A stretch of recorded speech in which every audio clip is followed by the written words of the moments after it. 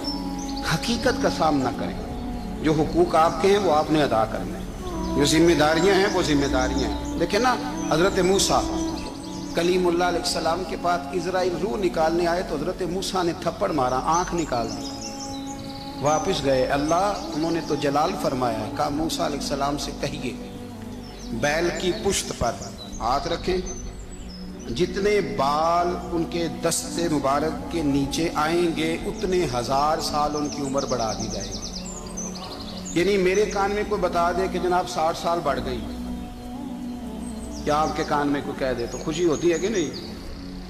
لیکن یہ حقیقت پسندی نہیں، اس لیے کہ 60 بھی گزر جائیں گے، 70 بھی، یہ حقیقت نہیں۔ حضرت موسیٰ کلیم، چلے میں مثال دیتا ہوں، سمجھ لے 10 بال، حالانکہ بہت زیادہ آتے ہوں گے، 10 بال اگر حضرت موسیٰ کے ہاتھ کے نیچے آئے تو 10,000 سال تو عمر بڑھ گئی نا۔ 10 یعنی 10 سال نہیں، 10 100 نہیں، 10 بہت زیادہ تھی نا۔ حضرت موسیٰ کلیم اللہ علیہ السلام سے آ کے عرض کیا گیا، حضور بیل کی پشت پر ہاتھ رکھیں، جتنے آپ کے ہاتھ کے نیچے بال آئیں گے اتنے 1000 سال عمر بڑھ جائے گی۔ تو حضرت موسیٰ نے حقیقت پسندی والی بات کی، فرمایا پھر کیا ہوگا؟ 10,000 سال کے بعد پھر کیا ہوگا؟ کہا حضور جانا تو پھر بھی ہے، فرمایا پھر ابھی چلتے ہیں۔ اگر جانا ہے نا، جانا ہے تو پھر، اگر جانا ہے تو پھر ابھی۔ اور سجنوں، اگر نماز پڑھنی ہے تو ابھی کیوں نہیں؟ اگر داڑھی رکھنی ہے تو پھر رمضان کا انتظار کیوں کریں، ابھی کیوں نہیں؟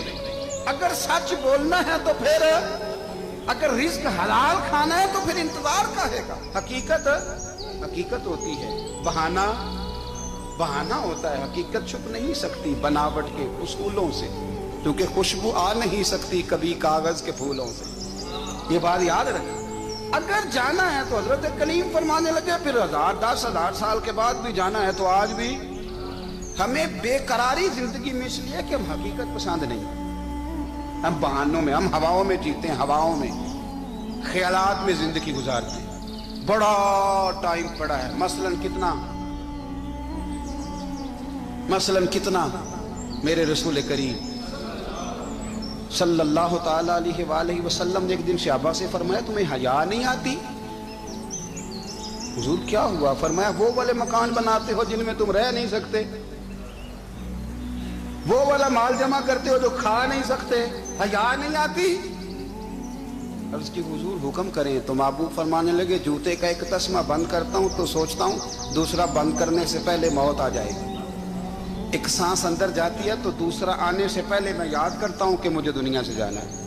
تمہیں حیا نہیں آتی؟ وہ مکان بناتے ہو جن میں رہ ہی نہیں سکتے، وہ مال جمع کرتے ہو جو کھا، حقیقت پسند نہیں بھائی۔ ہم بہت سارے لوگ یہاں بڑی باتیں سناتے ہیں، بڑی، میں کہتا ہوں اصل میں نا زیادہ باتیں سنا کے نا بیچارہ اپنے آپ کو مطمئن کرنا چاہتا ہے، اصل بات یہ ہے کہ اندر سے نا ہلا ہوا ہے، کچھ بھی نہیں، بڑا زیادہ ہنستا ہے اور مجھے لگتا ہے کہ کوئی گہرا زخم چھپا رہا ہے۔ اس لیے ملمہ سازی، حقیقت پسند بنو، حقیقت پسند۔ یاد رکھنا، من ترک صلاۃ متعمدا فقد کفر، میرے رسول نے حقیقت بیان کی، فرمایا جس نے ایک نماز بھی جان بوجھ کے چھوڑی اس نے رب کے رب ہونے کا انکار کیا، اس نے کفران نعمت کیا۔ یہ حقیقت ہے، کوئی کلیریفیکیشن نہیں، کوئی وضاحت نہیں۔ جو نماز نہیں پڑھتا جھوٹ بولتا ہے، غلط بیانی کرتا ہے۔ جو شخص رزق حرام کما کے کہتا ہے کہ اس کے بغیر گزارا نہیں چلتا، وہ جھوٹ بولتا ہے۔ اس لیے کہ رب فرماتا ہے جب تجھے پیدا کیا ہے تو تیرا رزق میرے ذمہ ہے۔ اللہ فرماتا ہے کہ لا یکلف اللہ نفسا الا وسعها، میں کسی پر وہ بوجھ نہیں ڈالتا جو اٹھا نہ سکے۔ نماز فرض کیا، اس کا مطلب ہے ہم پڑھنے کے قابل ہیں۔ اس نے ہمارے ذمہ داریاں لگائی ہیں تو مطلب یہ ہے کہ ہم ذمہ داریاں ادا کرنے کے قابل ہیں، ورنہ وہ کہتا ہے میں وہ بوجھ ڈالتا ہی نہیں جو تجھ سے اٹھایا نہ جائے۔ اگر چاہتے ہو کہ زندگی میں اطمینان ملے تو خدا را حقیقت پسندوں والی زندگی گزارو۔ یہ فضاؤں میں زندہ رہنا، ہواؤں میں، اللہ بڑا معاف کرنے والا ہے، اللہ بڑا کریم ہے، معاف کر دے گا، تو بھئی یہ بات صحابہ کو بھی پتا تھی، یہ اہل بیت کو بھی خبر تھی، تو وہ تو ایک ایک بات کا لحاظ کرتے تھے۔ یہ غوث اعظم کو بھی پتا تھی، یہ ان کے والد کو بھی پتا تھی، جنہوں نے کسی کا ایک سیب کھا لیا تھا تو 12 سال اس کے گھر میں نوکری کرتے رہے۔ انہیں نہیں پتا تھا اللہ بڑا کریم ہے، معاف کر دے گا، ایک سیب ہی ہے نا۔ تو حقیقت پسندی آپ کو سکون دے گی، اور اگر آپ نے اپنے آپ کو غیر مطمئن کیا ہوا ہے، بات کچھ اور ہے، اور آپ نے اپنے آپ کو ڈال کسی اور طرف لیا ہے، تو پھر آپ کو سکون مل سکتا؟ سکون حقیقت پسندی میں، اصل میں سکون ہوتا ہے، اداکاری میں سکون نہیں ہوتا۔ تیسری بات سنیں، اگر آپ چاہتے ہیں زندگی میں مطمئن رہیں تو دنیا داروں سے امیدیں توڑ دیں، اللہ اور اس کے رسول سے امید وابستہ کریں، اولیاء اللہ سے امیدیں وابستہ کریں، صحابہ اور اہل بیت سے امیدیں، اللہ اور اللہ والوں سے امیدیں، دنیا داروں سے امیدیں۔ آپ کو پتہ ہے دنیا دار کی تباہی کب ہوتی ہے؟ جب انہیں خوشامدی مل جاتا ہے۔ چودھری کا بیڑا اس وقت غرق ہوتا ہے جب اسے چودھری کہنے والے زیادہ ہو جاتے ہیں۔ سیٹھ صاحب اور نواب صاحب بیچارے تباہ تب ہوتے ہیں بھولے پن میں، جب ان کے دائیں بائیں ریلا ہوتا ہے سیٹھ صاحب کہنے کا، لوگ انہیں کھانا چاہتے ہیں، پیار ان کا نہیں ہوتا، ان کی جیب کا ہوتا ہے، محبت ان سے نہیں ہوتی، ان کی کرسی سے ہوتی ہے، ضروریات کا پیار ہوتا ہے، تباہ کر دیا جاتا ہے۔ ہماری ساری توقعات دنیا داروں سے وابستہ ہو گئی ہیں، ناراض نہ ہونا۔ پیروں نے، مولویوں نے، درویشوں نے، انہوں نے بھی سیٹ رکھے ہوئے جلسوں کی صدارت کرانے کے لیے، یعنی مذہبی جلسہ ہے، اس میں بہت زبردست پڑھے لکھے صاحب تقوی عالم کا خطاب ہے، اور کی صدارت وہ بندہ کر رہا ہے جس نے عشاء کی نماز بھی نہیں پڑھی، وہ بندہ صدارت کر رہا ہے۔ کیوں؟ اس لیے کہ اس نے لاکھ روپیہ دیا ہے محفل میں۔ خدا را دنیا داروں سے امیدیں چھوڑ دیں، ورنہ آپ کمزور پڑ جائیں، آپ کی امیدیں ٹوٹیں گی۔ کتنا کمزور ہے وہ شخص جو 2-4 ہزار کے لیے کسی بندے کی چاپلوسی کرتا ہے، اس کے پیچھے بھاگتا ہے، خوش آمدیں کرتا ہے، تھوڑے سے نوٹوں کے لیے، دکھ سکھ میں کام آئے گا اس کام کے لیے۔ میرے رسول کریم علیہ السلام نے فرمایا جس نے بندوں کو راضی کرتے کرتے رب کو ناراض کر دیا، اس کی دنیا بھی گئی اور آخرت بھی گئی، اور فرمایا جس نے بندوں کی پرواہ نہیں کی اللہ کو راضی کیا، فرمایا اگر رب راضی ہو گیا تو لوگوں کے دلوں میں بھی محبت پیدا فرما دے گا۔ کیا ضرورت ہے خوش آمد کرنا دنیا داروں کی، سیٹوں کی، نوابوں کی، چاپلو۔ اور میں آپ کو ایک بات بتاؤں، ہوتا پتہ کیا ہے، یہ جو حب جا اور حب با ہوتی ہے نا، اس سے پیٹ نہیں بھرتا۔ آپ کو اگر خوشامد کرنی ہے تو پھر آپ کو ساری زندگی کرنی ہے۔ پھر ان کو بھی پتہ ہوتا ہے کہ تعلق کس بنیاد پر ہے، اس میں کبھی بھی خلوص پیدا نہیں ہوتا۔ آپ بے چین رہتے ہیں، بے قرار رہتے ہیں، آپ کو تکلیف رہتی ہے ہمیشہ۔ کبھی بھی دنیا داروں سے امیدیں وابستہ نہ کریں۔ ایک بات سنیں بڑی شاندار، امام غزالی نے لکھی ہے۔ امام غزالی فرماتے ہیں کہ ہارون الرشید نہ حج کر کے واپس آیا بغداد میں، تو کونے میں حضرت بہلول دانا بیٹھے تھے، رش بہت تھا، مجمع بڑا تھا۔ حضرت بہلول دانا بھی سڑک کے کنارے بیٹھے تھے، تو سپاہی کہنے لگے یہاں سے اٹھ جاؤ، فرمانے لگے ہارون الرشید کی زمین نہیں، زمین میرے رب کی ہے، میں کیوں اٹھوں؟ وہ قریب سے گزرا تو سلام لی،